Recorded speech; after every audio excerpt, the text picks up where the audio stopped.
Halo, Assalamualaikum warahmatullahi wabarakatuh. Perkenalkan, nama saya Nahdiatul Aisyah, NPM 2001020033 dari kelas 20 akuntansi B.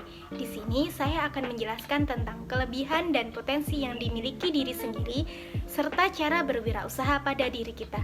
Yuk simak videonya. Cara mengenal potensi diri. Potensi diri merupakan sebuah kemampuan seseorang yang mempunyai kemungkinan untuk dapat dikembangkan menjadi lebih baik. Beberapa cara mengenali potensi diri yaitu 1. Kenali potensi diri sendiri. Cara pertama yang harus kita lakukan adalah mengenali potensi diri sendiri, yaitu kita harus mengetahui bidang apa saja yang kita sukai atau sesuatu yang jika kita lakukan menjadi lebih bersemangat. 2. Cari tahu kepandaian pada diri sendiri. Mencari tahu kepandaian apa yang kita miliki merupakan salah satu cara untuk bisa mengetahui potensi diri yang ada dalam diri kita. Terkadang, hal tersebut berseberangan dengan apa yang kita inginkan. Misalnya, kita ternyata berbakat menjadi seorang wirausaha, tetapi kita malas dalam hal itu. 3. Kenali kelebihan dan kekurangan diri. Untuk bisa dengan mudah mengenali potensi diri, kita juga perlu mengenali kelebihan dan kekurangan kita sendiri. Mulailah dengan cara membuat daftar berisi kelebihan dan kekurangan. Lalu amati dan pahami kekuatan dan kelemahan kita, agar kita tahu di mana potensi sesungguhnya. Kita juga bisa bertanya dengan orang lain. Dengan demikian, kemungkinan besar kita akan menemukan hal-hal yang selama ini tidak pernah kita sadari. 4. Berani menghadapi kegagalan. Siapkan kekuatan mental yang berani menghadapi kegagalan. Banyak orang menganggap kegagalan sebagai akhir sebuah perjuangan, padahal kegagalan sebenarnya adalah awal sebelum datangnya keberhasilan itu sendiri. 5. Coba hal-hal baru. Jangan takut mencoba hal-hal baru dan jangan ragu membuka wawasan dan pengetahuan akan banyak hal di sekitar kita. 6. Tentukan tujuan hidup. Tentukan tujuan hidup jangka waktu pendek maupun jangka panjang secara realistis. Realistis maksudnya yang sesuai dengan kemampuan dan potensi kita. 7. Maafkan diri sendiri. Dalam setiap proses sudah pasti ada saja hal yang menjadi masalah dan penghambat kita untuk mengembangkan potensi dalam diri yang terkadang membuat Anda marah, sedih, bahkan kecewa pada diri sendiri.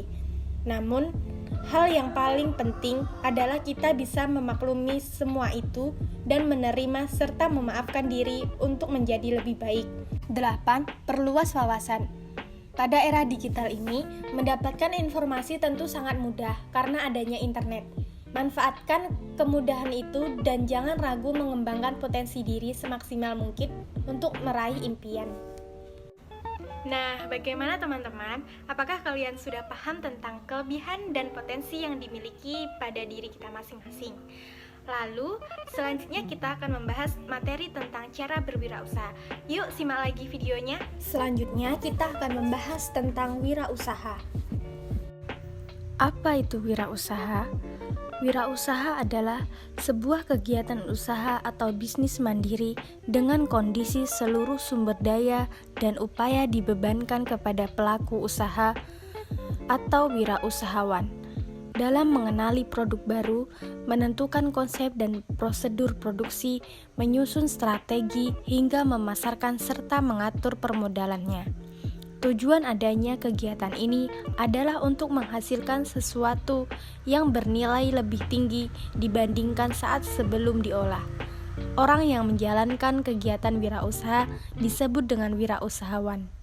Lalu, hal apa saja yang harus disiapkan untuk memulai usaha? 4 hal yang harus disiapkan untuk memulai usaha. Yang pertama, pastikan memiliki niat usaha yang kuat. 2. Tentukan dan pertimbangkan jenis usaha yang ingin ditekuni. 3. Memiliki modal yang cukup. 4. Mulailah berwirausaha.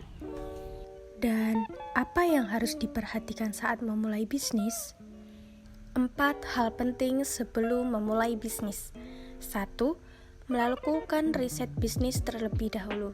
2. Jangan terjebak masalah khususnya saat melakukan persiapan. 3. pilih bisnis yang bermanfaat bagi orang lain. 4.